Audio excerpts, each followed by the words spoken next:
हम लोग प्रभु के नाम की स्तुति तारीफ करते ये सुंदर मौके के लिए। परमेश्वर ने ये बड़ी सुंदर मौका दिया कि हम परमेश्वर की वचन से कुछ बातें करें।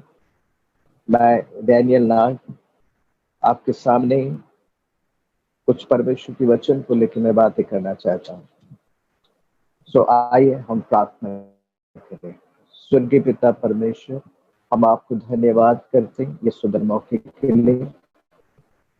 हम प्रार्थना करते प्रभु, जो वचन आज इस यूट्यूब के माध्यम से तेरे लोगों के बीच में हम प्रचार करने जा रहे हैं, वो वचन आपकी है। सो हम चाहते हैं कि ये वचन आप ही के द्वारा, आप ही का आत्मा थ्रू से इस मनुष्य की आवाज से प्रचार होने पाए। हमारी बुद्धि, हमारे ज्ञान नहीं, बल्कि आपकी आत्मा की अगुवाई से ही सारी बातें होने पाए। यीशु आपके मीठी पवित्र नाम से मांगते हृदय से सुनिए और कहें आमीन। सो हम आज के दिन में कुछ बातें करना चाहते हैं। हमारे जीवन में हमें परमेश्वर ने जन्म दिया। जन्म देने के बाद हम माता पिता के अंडर में रहे, हमारी शादी ब्याह हुई, हमारे बच्चे होते। एक हमारा भी एक परिवार होता है, जैसा हमारे माता पिता के परिवार थे, हम जैसे थे। अब प्रिय मित्रों, एक संसारिक रीति पर ये एक ऐसा चीज है कि ये पीढ़ी दर पीढ़ी ये चलता हुआ आ रहा है, और इसके विषय में कुछ लोग सीरियस रहते हैं, कुछ लोग सीरियस नहीं रहते। सबसे बड़ी बात है कि हम अपने बच्चों को किस प्रकार शिक्षा देते हैं, या बच्चों के बारे में हम किस प्रकार चिंता करते हैं। क्योंकि परमेश्वर के वचन में एक बात लिखता है कि जैसा पेड़ वैसा फल, है ना। लोगों पर प्रभु यीशु मसीह एक बात कहता है कि तुम फलों के द्वारा पहचानोगे। तो प्रिय मित्रों, हमारा फल क्या है? हमारा फल जो है, ये हमारे बच्चे होते हैं। अगर हमारे बच्चे सही सलामत है, अच्छे हैं, तो प्रिय मित्रों हमारा भी नाम होता है। परमेश्वर के नाम की स्तुति हो। तो सबसे पहली बात है कि हम अपना बच्चों के विषय में थोड़ा चिंता करें कि ये बच्चे कैसे हैं, ये क्या है क्या। तो या बच्चे कहाँ से आते हैं, एक तरफ से कहा जाए तो बायोलॉजिकली जो बातें होता है, मेडिकल जो बातें होता है कि स्त्री पुरुष के बाद एक दूसरे से संपर्क में आने के बाद बच्चे होते हैं। लेकिन प्रभु प्रियो, ये बात है, बहुत जगह में फेल देखा गया है। मेरा एक मित्र था, उनका मेडिकल सारा टेस्ट हुआ, और वो दोनों पति पत्नी तंदुरुस्त के साथ साथ दोनों पति पत्नी सही सलामत थे, किसी प्रकार के कोई कंप्लेन नहीं। लेकिन उनकी बच्चे नहीं हो पाए, वो बिना बच्चे के अपना जिंदगी को गुजारे। ये एक नहीं, कई उदाहरण मेरे पास, कई उदाहरण को हम लोग देखा है। सो बाइबल बताती है बच्चे क्या है, बच्चे क्या है और कहां से आते हैं। जैसा लिखता है भजन संगीता 127 उसका 3 पद में कि देखो, लड़के यहोवा के दिए हुए भाग है, गर्व का फल उसकी ओर से प्रतिफल है। बच्चे जो है, ये परमेश्वर का दिया हुआ एक भाग है। एक परमेश्वर कुछ हिस्सा को अपना टेबल में रखा है, और परमेश्वर इस भाग को हमें देता है। कि जैसा कि मुझे कुछ परमेश्वर भाग को देता है, और ये जो गर्व का फल यहाँ लिखता है कि गर्व का फल और उसकी ओर से प्रतिफल है। इंग्लिश में रिवॉर्ड बोल के लिखता है, इंग्लिश में रिवॉर्ड बोल के लिखता है। तो प्रिय मित्रों, ये जो चीज है ना, ये परमेश्वर का एक भाग हमें मिला है। और दूसरा, ये परमेश्वर के तरफ से हमारा एक रिवॉर्ड है, पुरस्कार हमें मिला है। अब हम कितना धर्मी है, कितना पापी है, कितना क्या है, वो बातें तो हम उसके बारे में ज्यादा वर्णन नहीं करेंगे। लेकिन इतना हम कहेंगे कि बच्चे जो है, ये परमेश्वर का दिया हुआ भाग है, और ये परमेश्वर की तरफ से ये हमारे लिए एक रिवॉर्ड मिलता है, एक पुरस्कार मिलता है। और प्रिय मित्रों, इसके विषय में बाइबल के अंदर परमेश्वर के लोगों ने ये बातें कहे हैं कि ये परमेश्वर का दिया हुआ है, ये हमारी ओर से नहीं। बहुत लोग बायोलॉजिकली, बहुत लोगों का यही चिंता है कि नहीं, स्त्री पुरुष, कोई भी फीमेल मेल, कोई भी गधा हो, घोड़ा हो, जानवर हो, कोई भी हो, अगर वो जब एकत्रित होते हैं तो उनके बच्चे होते हैं। लेकिन प्रिय मित्रों, परमेश्वर की वचन इस बातों को थोड़ा सा खारिज करता है, और हम लोग देखे भी हैं कि मेडिकल साइंस इस बात को प्रमाण नहीं कर सकता कि नहीं, ऐसा होने से ही बच्चे हो जाएंगे। प्रिय मित्रों, ये स्वाभाविक बातें हैं, प्रमाण करने वाली बात तो नहीं, लेकिन एक बात है कि स्वाभाविक बात है, लेकिन ऐसा होने से ही बच्चे होंगे, है, ऐसा होने से बच्चे होंगे, ये गारंटी नहीं। सो सब कुछ रहते हुए भी कभी कभार हम बच्चे के आशीर्वाद से दूर रहते हैं। सब कुछ रहते, सब कुछ ठीक ठाक रहते हैं। प्रिय मित्रों, मैं इसलिए कहना चाहता हूं, बच्चे सबको नहीं दिया जाता है। बच्चे जो है, ये जो परमेश्वर जिसको योग्य समझता है तो उसी को देता है, या परमेश्वर जिसको चाहता है उसको देता है। और भाग है परमेश्वर की ओर से, यहोवा के दिए हुए भाग है और ये रिवॉर्ड है। इसके बारे में थोड़ा सा हम देखते हैं। हमारे बाइबल के कुछ धर्मी लोग भी इसके बारे में बातें करते हैं। उत्पत्ति की किताब, उसका 33 अध्याय, उसका 5 पद में,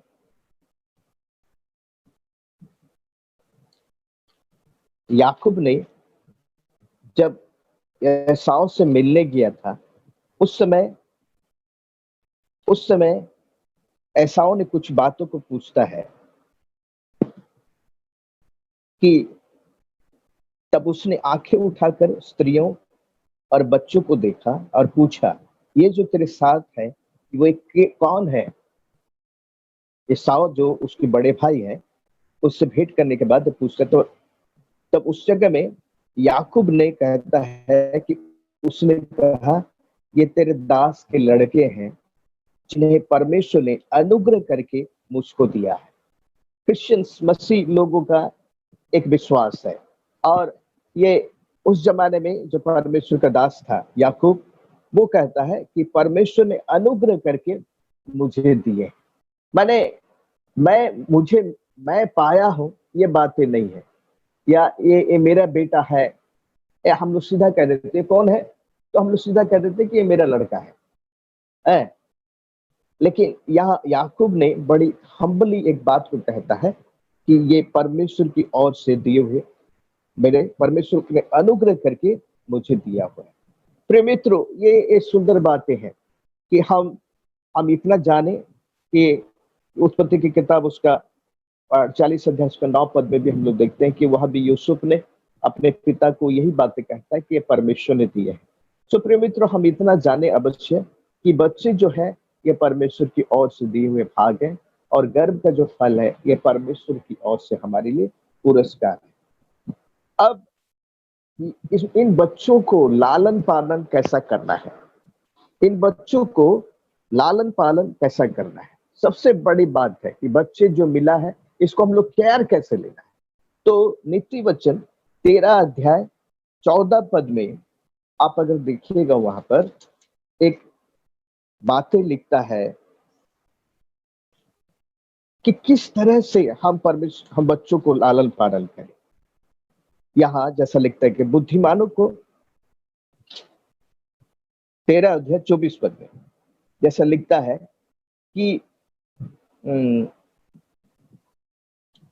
अब थोड़ा सा देखें उसको। हाँ, 13 अध्याय, जो बेटे पर छड़ी नहीं चलाता वो उसका बैरी है, ये, और परंतु जो उससे प्रेम रखता है वो यत्न से उसको शिक्षा देता है। जो बेटे पर छड़ी छड़ी छड़ी एक अनुशासनात्मक एक बातों को बताता है ना। जैसे कि पुलिस ने डंडा पकड़ा रहता है तो वो सबको मारते फिरते नहीं रहता है, लेकिन वो उसके लिए डंडा इसलिए दिया जाता है कि वो एक अनुशासन का एक चिन्ह है कि वो अनुशासन करने वाला है। वो प्रशासनिक क्षेत्र का एक चिन्ह है कि वो डंडा पकड़ के रहेगा ताकि कोई भी व्यक्ति गलत काम ना करे। सो प्रिय मित्रों, छड़ी को दिखाना, एक तरफ से कहा जाए कि जो बेटे पर छड़ी नहीं चलाता, या ठीक उस प्रकार की बातें। बच्चों को इसका मतलब ये नहीं कि सवेरे उठो 2 डंडा पीटो, दोपहर को 2 डंडा पीटो, शाम को 2 डंडा पीटो, ऐसी बातें नहीं। बल्कि हाँ, अनुशासनात्मक भाषा, अनुशासनात्मक बातें नहीं करता जो बच्चों से, है। खाली हर समय अपने बच्चों के बारे में जो इग्नोर करता रहता है, वो ठीक नहीं है। अनुशासनात्मक भाषा, उसको कल्चरल शिक्षा देना है, उसको उसको पढ़ाई के विषय में जताना है। सो बहुत सारी जो संसार में चलने के लिए जो बातें हैं, उसको सिखाना है। सो अगर जो पिता-माता इस बातों में अनुशासनात्मक बातें नहीं करते बच्चे से, तो प्रिय मित्रों ये जान लें कि वो बच्चे का बैरी है, माने बच्चे का दुश्मन है वो। सो हम अगर अपने बच्चों से सही सलामत अनुशासनात्मक बातें नहीं कर रहे, तो ध्यान में रखें कि हम उसके दुश्मन है। दूसरा यहाँ लिखता है, परंतु जो उससे प्रेम रखता है, वो यत्न से उसको शिक्षा देता है। इंग्लिश में इसको चेस्टन बोल के लिखता है, चेस्टनट, है ना? प्रिय मित्रों, मैं इस चेस्टन की भाषा को इन दिनों में डिक्शनरी में देख रहा था, तो ये भाषा का अर्थ है कि पवित्र करता है, शुद्ध करता है। पवित्र करना, शुद्ध करना। ये संसार में ऐसी बहुत सारी बातें हैं जो हमारे बच्चों को अशुद्ध कर सकता है, हमारे बच्चों को बिगाड़ सकता है, हमारे बच्चों को गलत रास्ते में ले जा सकता है। प्रिय मित्रों, सबसे बड़ी जो गलत रास्ता है, मैं आपको इन दिनों में मैं कहना चाहता हूँ कि बच्चों को मोबाइल देना, और वो मोबाइल उसको सही समय पर देना तो पड़ेगा ही, क्योंकि आजकल ऑनलाइन स्कूली शिक्षा हो रहा है। सो पढ़ाई हो रहा है, हम उसको देना तो चाहिए। लेकिन प्रिय मित्र ध्यान दें कि एक-एक बच्चे जो है बात करना भूल गए हैं। छोटे-छोटे बच्चे लोग हैं, वो लोग बातचीत करना भूल गए हैं। Always they are in mobile, ना माता-पिता से बातें कर रहे हैं, ना माता-पिता उनसे बातें कर रहे हैं। माता-पिता भी देख रहे हैं मोबाइल लेके चुपचाप पड़ा है, तो ठीक है, let let let him do, उसको रहने दो, ऐसे ही रहने दो। बच्चों को माता-पिता की भाषा नहीं मालूम, और बच्चे बातें करना भूल जा रहे हैं। सो प्रिय मित्रों, ठीक है, एक समय मैं इसके लिए ज़्यादा विरोध भी नहीं करना चाहता हूँ, लेकिन हाँ, थोड़ा बहुत इसमें भी कुछ एक दायरा रखना चाहिए, और उस दायरे के अंदर ही सारी बातें होना चाहिए।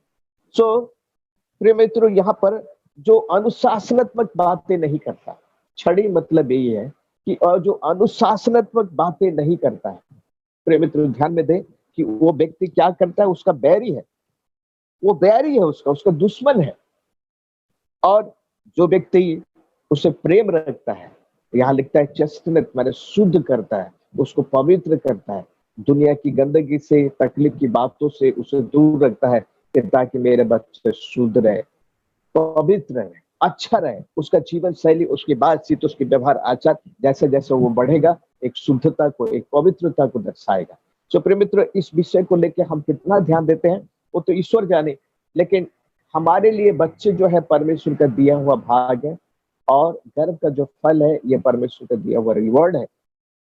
कोई भी व्यक्ति रिवॉर्ड को ना, वो ऐसे फेंक के नहीं रखता, उसको सजा के रखता, शेल्फ में या कहीं भी वो क्या करता है, रिवॉर्ड को सजा के रखता है।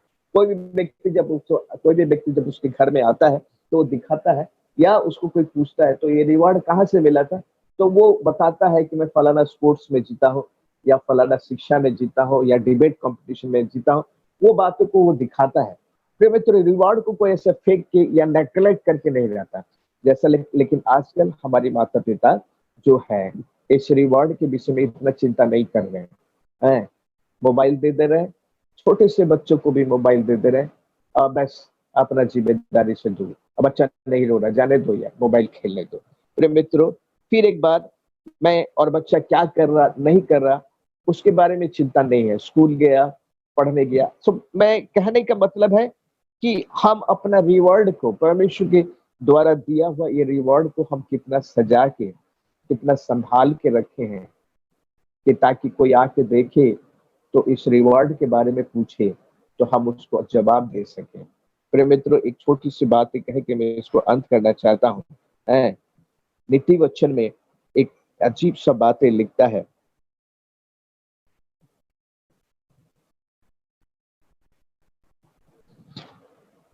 जो कि हम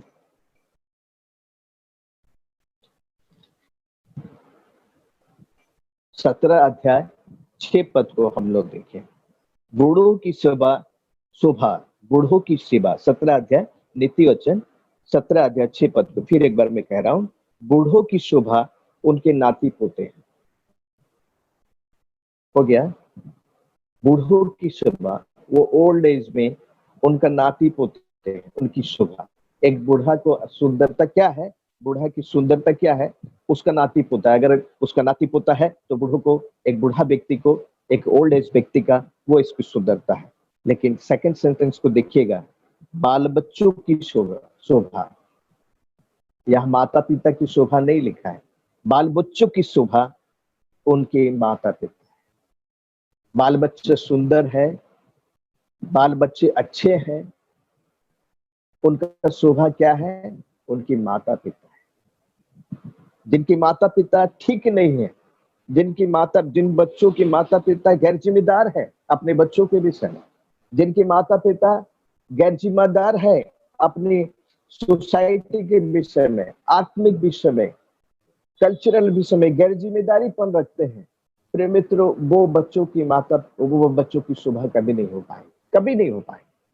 बच्चे जो गर्भ का फल, जो रिवॉर्ड है, बच्चे जो परमेश्वर का दिया हुआ भाग है, इसको संभालना, इसको केयर करना, इसको सही शिक्षा देना, प्रिय मित्रों, ये माता पिता का कर्तव्य होता है। कितने कितने घर में बच्चे कितना पढ़ रहे हैं माता पिता को मालूम नहीं होता है। बच्चों के विषय में उनका ज्ञान नहीं रहता कि बच्चा कहाँ जाता है, कहाँ क्या करता है, नहीं करता है। और कुछ बच्चे अपने माता पिता को देख के बहुत निराश होते हैं, क्योंकि वो उनका सुनते नहीं है, वो उनका कदर करते नहीं है। प्रिय मित्रों, ये भाषा को जब भी मैंने देखता हूँ कि बूढ़ों की शोभा उनका नाती पोता हो गया, ये बात पे बड़ी अच्छा लगा कि हाँ, सिंपल बात है। जिस बूढ़ा व्यक्ति का अगर नाती पोता है तो वो उसको लेके खेल रहा है, सुंदर लग रहा है। लेकिन बाल बच्चों की शोभा उनके माता पिता है। यहाँ एक अजीब सा टर्निंग पॉइंट है। माता पिता अगर सही नहीं है तो प्रिय मित्र जान लीजिए कि उन बच्चों की शोभा, सुंदरता खत्म हो जाता है। वो बच्चा समाज में चाहे जितना भी गोरा क्यों ना हो, जितना भी खाला क्यों ना हो, जितना भी लंबा क्यों ना हो, जितना भी सुंदर क्यों ना हो, बाल बच्चे अगर माता पिता सही नहीं है तो प्रिय मित्र उस बच्चों की सुंदरता खत्म हो जाता है। वो बच्चा देखने में सुंदर नहीं होता है। प्रिय मित्रों, मैंने एक बार एक परिवार को एक लड़की खोजते हुए मैंने देखा। तो लड़की खोजते खोजते वो मेरे पास आ गया था। तो कुछ आदमी बोला कि फलाना जगह ले जाइए, और वो लोग अन्य जाति में से था, फलाना जगह ले जाइए। तो मैंने उसको उस जगह, जिस घर में वो लड़की की चर्चा हुई, उस जगह में मैंने किया। तो प्रिय मित्रों, उस समय गनीमत से, संजोग से उस लड़की का पिता से हमारी भेंट हो गई।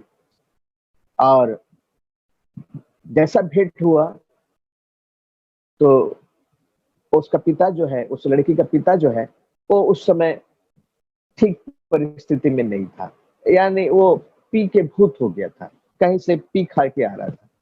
जैसा लड़का का पिता उनको दिखा, वो बोला चलिए यहाँ से चलिए। मैं बोला क्या हो गया, जबकि लड़की देखने में बहुत खूबसूरत है।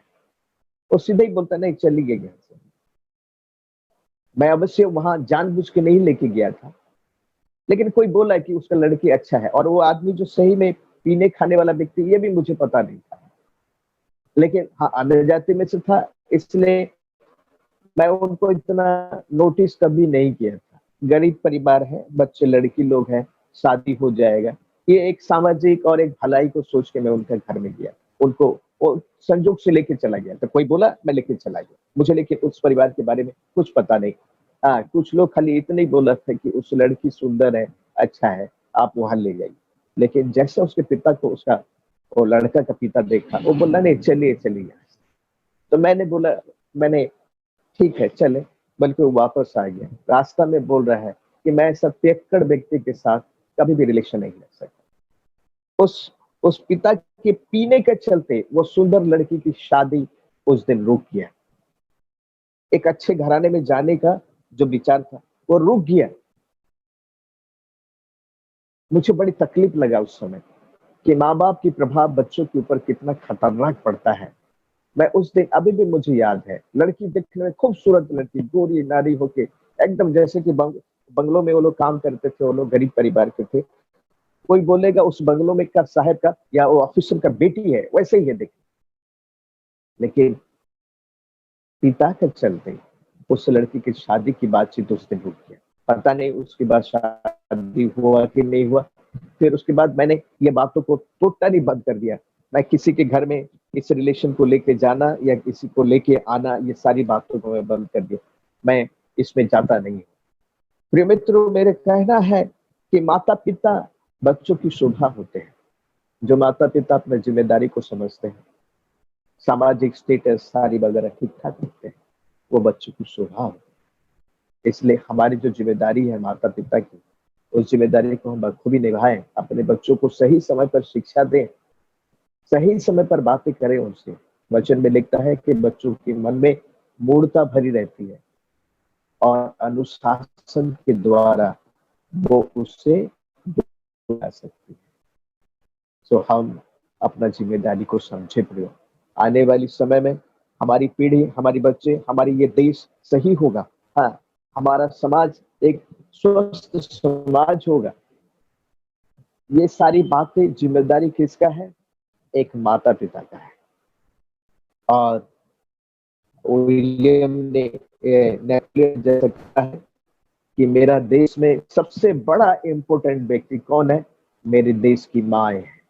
सबसे बड़ा इंपोर्टेंट, सेना नहीं है, मैं नहीं हूं। इस देश में अगर कोई इंपोर्टेंट व्यक्ति माँ होते हैं, माता पिता होते हैं, जो अपने बच्चों को सही तरीके से लालन पालन करते और देश के उत्तम नागरिक, उत्तम जिम्मेदार व्यक्ति बनाते हैं। तो मैं आपसे और क्या कहूँ, हम अपने बच्चों के विषय में थोड़ा ध्यान दें, हम नेग्लेक्ट ना करें, क्योंकि ये परमेश्वर का दिया हुआ भाग है और परमेश्वर का दिया हुआ ये रिवॉर्ड है, जिसको हमें सजा के रखना है, संवार के रखना है, अच्छा से रखना है, दुनिया के सामने दिखाना है कि ये परमेश्वर की तरफ से दिया हुआ चीज मैं नेग्लेक्ट नहीं किया, बल्कि इसको संभाल के। परमेश्वर हमें आशीष दे हुए। धन्यवाद। हम प्रार्थना करें। धन्यवाद प्रभु, हम इस वचन को आपके सामने, आपके लोगों के सामने रखें कि ताकि वो अपने बच्चों के विषय में सही विचार रखें और सही अनुशासन के साथ लालन पालन। यीशु आपके मीठी नाम से मांगते, जैसे सुनिए और ग्रहण। आमीन।